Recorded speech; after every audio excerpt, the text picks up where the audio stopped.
because I wish somebody would have sat me down and told me, look, pretty much credit is your life. Right.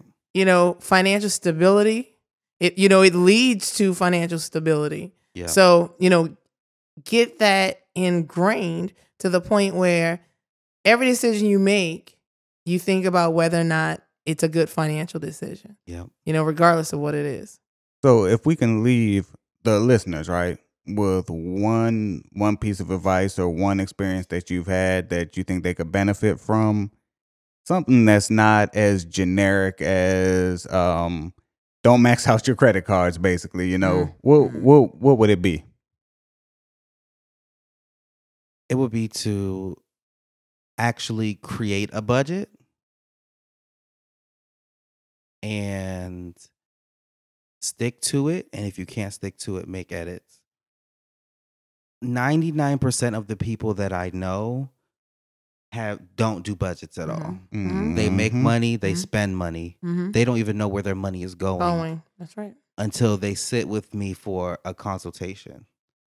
And hopefully people will change that. Because I think that people are just afraid of the truth. And that's another thing. Don't be afraid of the truth. Right. All right. So mine would be that it's never too early to start saving for your future. Retirement is a real thing for everybody. Eventually, you will get to a point where you cannot work. So guess what?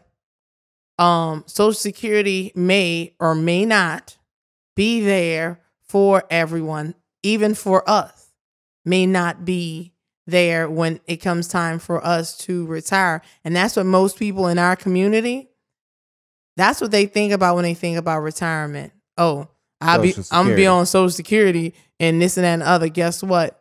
That is not a guarantee.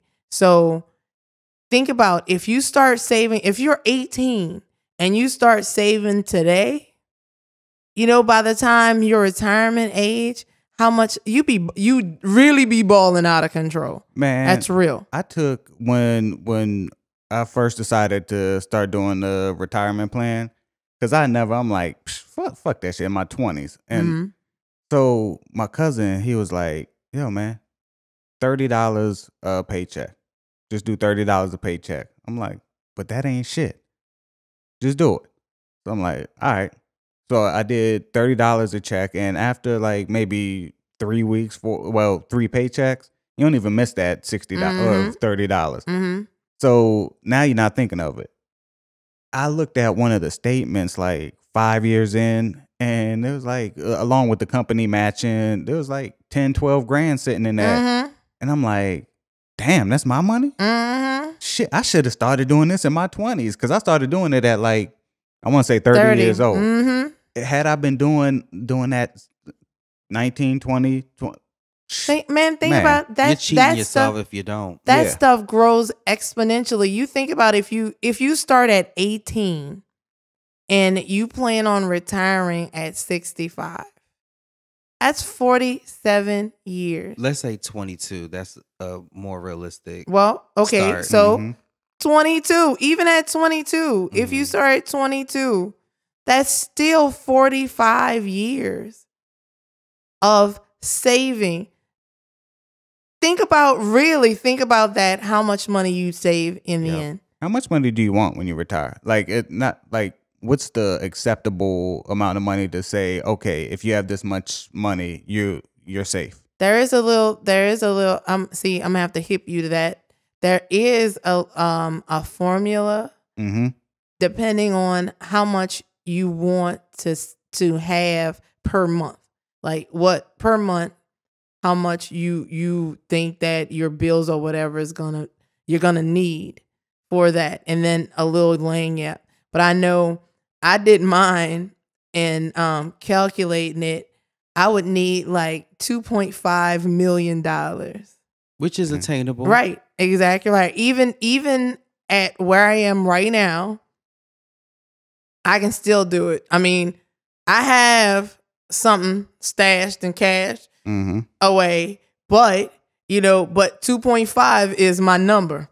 I'm headed towards that, man. I'm going to hit y'all with what a great president, our 16th president, Abraham Lincoln, said. As long as I got 9 inches, I ain't never going to be broke. You know what? Stop it. Stupid. Just stupid. Wow, I don't think he said that. It's a lot of Abraham Lincoln quotes that people made up. Where'd that come from?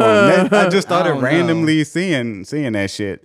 But yeah, I guess the only thing I'd say is, as far as a tip maybe, and I mentioned this in that prior episode, is we totally undervalue technical trades, technical schools, and things of that nature. That's right. That's true. Yo, like I said, I make decent money. I don't make great money. I can get by. I can pay my bills and still have money at the end of the month, right?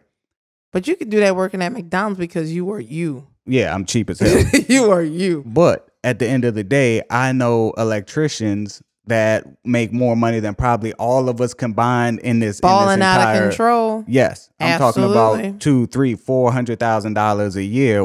Man, damn straight. That is right, and that is somebody like I've mentioned on a show my cousin who went to trade school, got out of high school, went to trade school, started working for Energy at Waterford.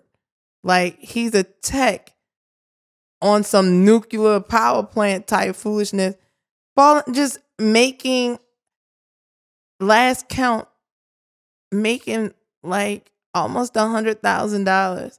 And that was like, he started out when he finished his program, he was making $75,000. Wow. And this is somebody who did not go to college. Yeah. Went to trade school. Yes. Got instrument tech certification, and in a power plant, 75 as an operator, making $75,000 in Louisiana. In Louisiana, wow. In Louisiana, big money. These chemical plants out here, operators in these chemical plants, I promise you, making like $120 from $100,000 to $125,000 in a plant. Didn't go to college. That's where there's this place in Hahnville, Louisiana. It's like a super suburb. It's out there. It's like it'd be the Fredericksburg of the DC area. Everyone who lives in that town grows up to either be a fisherman or work at one of these power plants. The ones working at these power plants, it's not just power plants. It's petrochemical plants. Yeah, I said power plants. I meant plants. Plants. Plants. They make real good money. And a lot of them, again, no college. But so we have a friend that lives out here in this area. And to quote her, she wanted to send her kids to private school. And her husband said, "What's wrong with the public schools out here?" He grew up in that area. He's a plant operator. He makes good money. What's wrong with the public school? She said, "I don't want my kids to be fishermen or work in a power plant." Right. So, of course, he took offense to that. Like, wait, what the fuck? I put food on the table working at this damn job.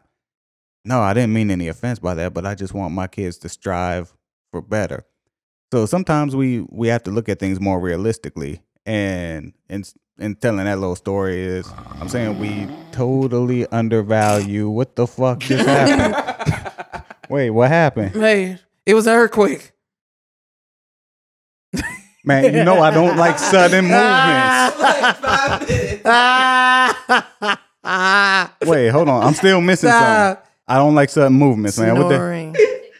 It was a snoring, dude. Oh, okay. It was like, what? I'm like, if I can't hear it in here, we good. Shit. Man, that scared the fuck out of me. I don't like when I can't see what's behind me. Everybody went, what? Wait. So anyway, to sum it up, I don't know. Just, trades. There's nothing wrong with trades. Nothing wrong with being a plumber. And encourage your kids if that's what they're into, like tinkering with shit and building shit. Encourage them to do that type of shit. I think we need to encourage people to do that soul searching to figure out what everybody's going to have to work, right? Everybody's got to do something to make money. Do some soul searching, do some personality tests, do some job tests to see what type of job you can see yourself doing. Some people could never see themselves in the office. They love doing construction work. Other people will say, I could never. So it's all about finding what works for you, and then finding how you can make the most money with because everybody's only got 24 hours in a day. Yep. No matter who you are. That's right. Except for Beyonce. She probably has 30 hours in a day. But nonetheless, you got to find how you can make the most money moves for you and be happy with it. Right.